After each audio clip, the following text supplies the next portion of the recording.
G'day, you jabronis of the PMC. It is TheVerd back with you again. As you know, I'm your coach of the Tampa Bay Frogadiers. We finished our regular season 11-1, and so we booked ourselves a bye in the playoffs. And now we play the winner of the wild card match, which was between CJ of the Baltimore Orioles and Kingdras of the Kansas City Kingdras. So, if you don't want spoilers, please go to either one of their channels and check out who it is. But then again, by the time you see this video, it shouldn't matter. They should have it uploaded anyway. I don't know why I said that. Kingdras beat CJ. Actually beat him with a nasty plot honchkrow, which was kind of cool. Bit different. So he's booked himself his place to play me. Now the winner of our game plays the winner of the Orlando City Superiors and the Colorado Rapidash. Now last time those two played, I actually assisted D-Pan in creating a Cosmic Power Substitute Lock Money set that absolutely destroyed V. So potentially that could happen again. We don't know. We're going to see what happens. But either way, I have beaten V 2 times when I played him, and I destroyed D-Pad when I played him. So either one of those will be a very good battle, because obviously I've beaten them in the past, and so beating him again is obviously going to be a bit of a tricky challenge. Anyway, so in my matchup here against Kingdras, again, Kingdras is another guy that I've beaten twice before, but that doesn't really mean jack shit when it comes to playoffs, because the thing is, although I've beaten him 2 times before, that doesn't mean that I'm going to beat him for a 3rd time. It's even harder to prepare for that, because, you know, I've been doing all these great different sets to catch him off guard, and now he knows them all, so that's a little bit scary for me, but I think I've created a team that I feel should be able to get the job done. And yes, there are a couple of recurring sets in here, and the reason why they're recurring though, guys, sorry, my dog really wants to play with this ball here. Yeah. Okay, the reason why some of these sets are recurring is because they just work against Kingdras' team. Yes, he can definitely prep to beat these sets, like that is definitely something he can do, but the thing is, he like, it doesn't matter if he can or if he can't, because these sets have a specific role for my team, and they just work for my team, so I'm going to stick with them. So starting off, we have Beth Phoenix Askamri. There wasn't really much I needed to change for this set. Like, Ironhead's great because it hurts Mega Altaria, it hurts the honchkrow. Those are the 2 main things that's really designed to check. Honchkrow is an annoying Pokemon, so being able to stop that is important. And especially if it's the nasty plot honchkrow, I have the Yoka Bear if I need to eat up a heat wave, and then I can either whirlwind out or get off the damage I need to with Ironhead. I'm not really worried about nasty plot honchkrow actually, because, you know, I have Absol and Zygarde. They're not really worried that much about honchkrow. The honchkrow that I'm worried about is Scarfed, but Skarmory can deal with Scarfed honchkrow just fine, even if it goes a heat wave, because I am specially defensive. I can take it on quite nicely. Plus I have the Ockerberry, but the Ockerberry is more for a specially offensive Mega Altaria. That thing is definitely a threat that I need to watch out for. For sure. Is definitely something I need to keep an eye on. But I think I'll be okay against that thing, to be fair. And yeah, Skarmory just needs to get out of the rocks sooner rather than later. I haven't got up rocks against Kingdras, I think, in either of the times we played each other. And that'd be really nice, because that breaks the potential sash on Omasar that gets residual damage on the Ember, on top of the fact that he's already taking potential Rocky Helmet from Cress and whatnot, and recoil from the Flare Blitzers. And also, I guess, I just wanted to wear down stuff like Mega Altaria a bit more. Getting those things weaker is really, really important in the course of this battle. But yeah. Oh, my dog's getting all riled up. Anyway, next up we have another returning set, which is Gobbledygook Cress. This set was just so good. He brought a Scarfed Ember to our last game, and this Cress was able to shut him down pretty nicely. I could flip the defense and HP if I really wanted to, but I prefer having a lot of defensive bulk in this thing. My cat is trying to just get up here and hang out with me. It's like chilling right behind me right now, so it's weird. But yeah, I know. What are you doing? Like, what are you doing? Come here. Okay, anyway. So Thunder Wave is really nice against Kingdras' team, because he has an electric type, but it's a Galvantula, and Galvantula doesn't match up that great against my team, especially since I have 2 ground types. And the Thunder Wave's great because it just shuts down a lot of his team. Being able to shut down things like the Metagross, the Mega Altaria, the Ember, all that is really nice. Obviously he has Shaman that can come in and eat it, but I obviously have a lot of ways to deal with Shaman as well. Shadow Ball and Psychic is also really nice coverage for his team. The only Pokemon that can deal with both of them is Honchkrow, but at the same time, Honchkrow is probably going to catch a T-Wave before it's going to catch anything else from Cress. So Cress is also a secondary Honchkrow check, because if it is Scarfed, he'd have to lock himself into Night Slash, or else I can easily eat up the Brave Birds. The only downside of this Cress set is that I am very limited with the Moonlight, so I've got to play it safe with my moonlights and pick my moments very carefully. Also, if you're wondering about the speed, I run enough speed so that I can outspeed Adamant, Banded, Embor, because if I see an Embor and it's Adamant and it tries to take me out, I can just go straight for the Psychic and kill it, or I can just go straight for the Moonlight and wear him down in other ways. Really just depends on the Embor set, but yeah. Now this Tangrowth set has a similar spread, but I've mixed it up a little bit. So last time I brought a specially offensive, like the last couple of times I played Kingdras, I brought a specially offensive Tangrowth, and so I feel like he's going to predict that again and focus more on having some special bulk in his Pokemon. Like he may bring an Assault Vest Shaman. Definitely I can see it being an option since I have a Nidoqueen that can wreck his soul. I have, you know, Crest, I can hit it with Ice Beam, and the Tangrowth again that has a Sludge Bomb. So I'm going to try and catch him on the other side of things with a physically offensive kind of Assault Vest Tangrowth, because it already boosts Knockoff and Earthquake, and I didn't really need Giga Drain because I have Regenerator. I really wanted to bring Bullet Seed, but I can't have Bullet Seed on a Regenerator Tangrowth because Bullet Seed is a Gen 3 learn move for Tangela, so that was really unfortunate that couldn't happen, so that sucked. But, regardless, Poison Jab's also just really nice. It doesn't do as much as Sludge Bomb, but it's still really good chip damage on things like the Altaria and the Shaman. So overall it's good. It boosts the power of the knockoff that I want to go for. It also makes Earthquake stronger. I can take a hit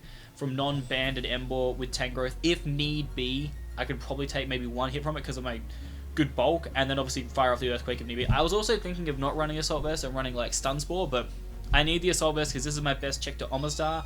And a +2 modest Omastar. Shut up. A +2 modest Omastar going for Ice Beam does a lot to me. I need to be able to take it. Actually, I think I have the calc still up here.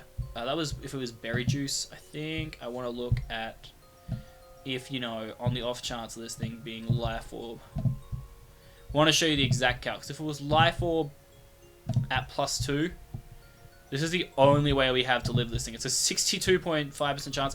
But the thing is, that's if he's Life Orb, which means, you know, if I have Tangrowth already in, I can just Seed Bomb, prevent him from doing it. Anything that's in against Omastar, I don't want to give it a free turn to Shell Smash. And you can kind of see that from my team. Like, Skarmory can go for the Whirlwind, Crest can go for the Thunder Wave. I can just Seed Bomb with Tangrowth, and all three of these guys can just attack Omastar first to prevent it from doing that. So, not really too worried about Omastar, but this is always just a nice backup to have.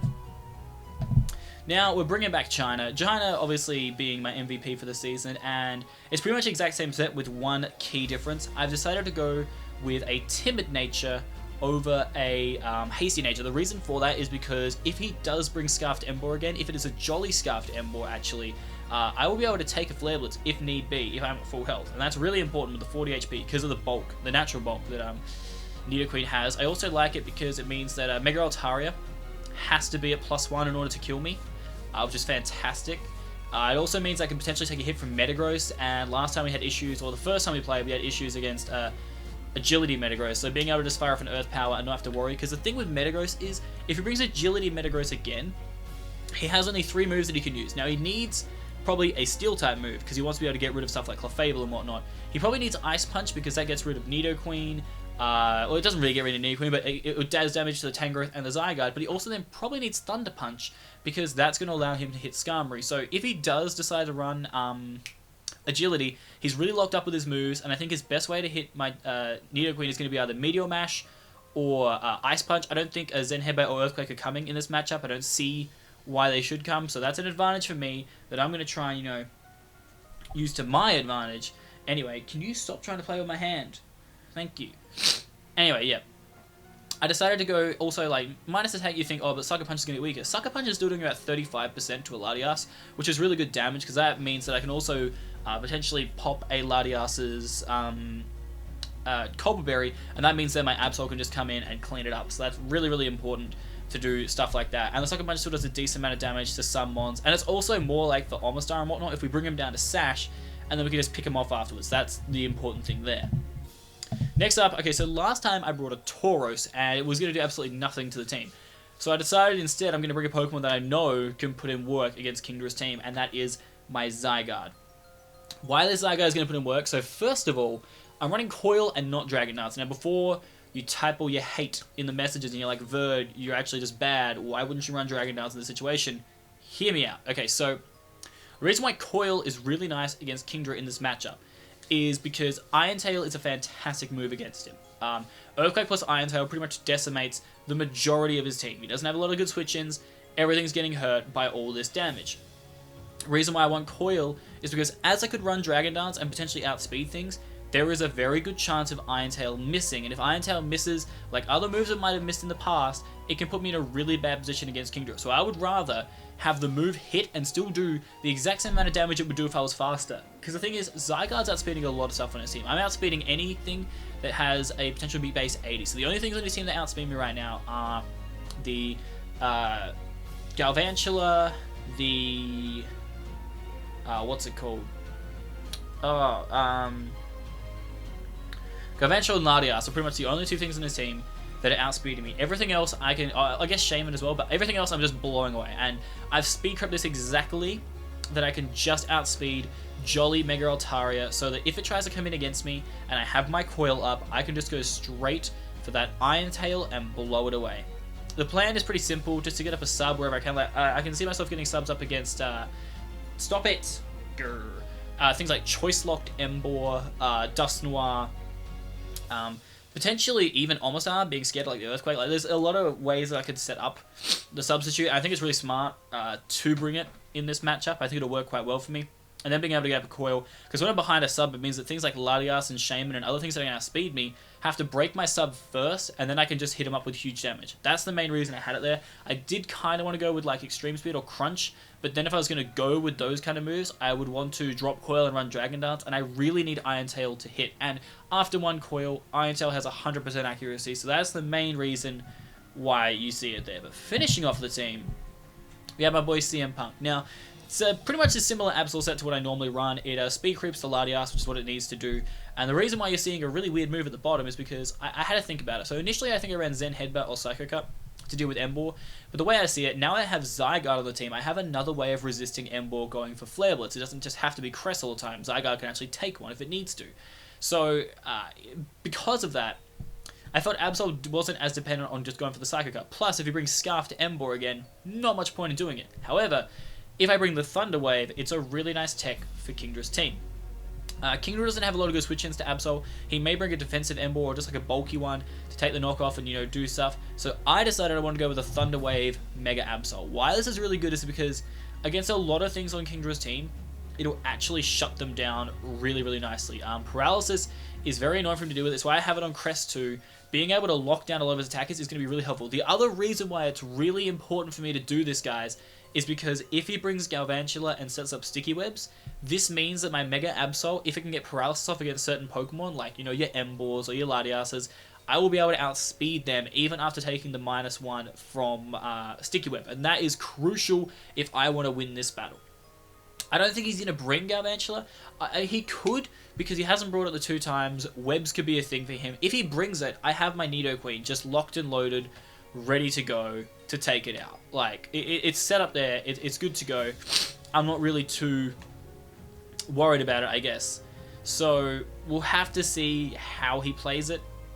I don't know. It's going to be an interesting one for sure, but I don't see him bringing Galvantula. I was talking to people about it before. The team I see him bringing is Embor, Mega Altaria, Metagross, Shaman, Honchkrow, and not Latias. What was the other one that he keeps bringing to his battles? Not Muck, because there's no reason to. Maybe Dust Noir? I don't know. There was one other Pokemon. Hold on. I want to try and remember it. I know I have it in Skype. Blah, blah, blah. Where is it? What did I say? God damn it. It was here. It was here. Metagross. Omastar, of course. Omastar. Yeah, I suspect he'll bring Omastar. I don't really see any reason why he wouldn't bring Omastar. But I think this team shuts down pretty much everything that I would expect him to bring. And also, anything maybe he hasn't brought yet, like the Claydol. I'm not really too worried about Claydol because I have Crest that can deal with basically any Claydol. So even the Calm Mindset isn't too bad because I have Shadow Ball to wear it down. I also have Tangrowth because of its ridiculous defense, being able to take the Ice Beams. I can go for Knockoff, switch out to Crest, you know, and Seed Bomb and all that jazz. I have, you know, Absol can just go straight for Knockoff and it's not Culver Berry. It's pretty much dead, so that's that. And then Skarmory obviously can just go for Whirlwind and not give a shit. So I don't think Claydol's that too much of an issue. There's not really that much else that I'm really that worried about, if I'm going to be honest with you guys. Like, he has a very good team. And the first time we battled was very close because I didn't have as many good checks to certain things. Like before, I didn't really have a great Mega Altaria check, and now I have Skarmory, so it's not too bad in that regard. Same with Metagross, now I have Skarmory. Skarmory is just very, very important because it just deals with the things that in the first match I struggled against. And in the second match, yeah, there was a bit of hacks that led to my Nidoqueen getting a lot of kills.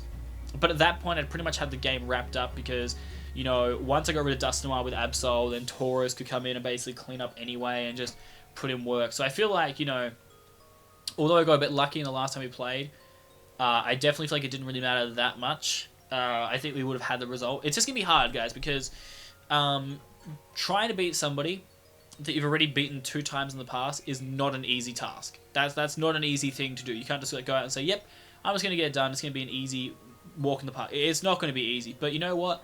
I think with this team, we have what it takes to win. I like the synergy. I like how it looks. Lead matchup-wise, I'm probably going to lead most times with Nidoqueen.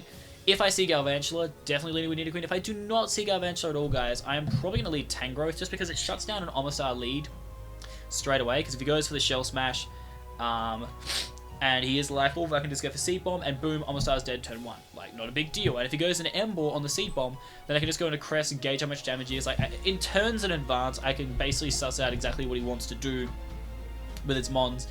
But yeah, 9 times out of 10, Tangrowth will be my lead, and if I do see Galvantula, I'm probably going to lead with the Nidoqueen, just because I can bring it down to its Sash straight away if he has one, or just net the kill straight away, which is the important part there. I know that Galvantula, I believe, gets extra sensory. I'm not 100% sure on that one. It might, or like, we'll go for him power Ice, probably, but I can easily take that, because Nidoqueen has great natural bulk, and I can easily bring him down to his Sash, and then I'm just going to play around whether he would set up webs, or maybe hard switch or whatever. But if he gets down to Sash, then the rocks with Skarmory are very, very important. So I got to keep that in mind for sure. But I think we should be okay, guys. I think we can rack up our 12th win of this season and hopefully secure ourselves a semi-final spot. Last time we got into the semi-finals and were knocked out, so I'm hoping we can at least get to that same point again. If you guys think we will, let me know in the comments below. Let me know what you think of this team. Don't forget to like this video, subscribe to the channel, and also drop some comments about maybe some parts of this team, thinking, you know, like if there's anything I could do better with this team, any improvements I can make, just anything at all, let me know. But that's going to do it for me, guys. I'm hoping we can get the result. I feel like this team can get the job done. I'm just keen to go into that game and just see what happens. But anyway, playoffs are going to be rough, guys. Last season, I was knocked out in the first round of playoffs. Well, technically it wasn't the first round of playoffs. It was the second round of playoffs like I'm doing now, was the last time I got knocked out. But there's going to be an extra round of playoffs in this season. So it was around this time last season, I got knocked out. I do not want to see a repeat of that. I want to make it further than I did last time and at least give myself a chance of making it into the finals. So anyway, I'm TheVerd, and I'm out this bitch.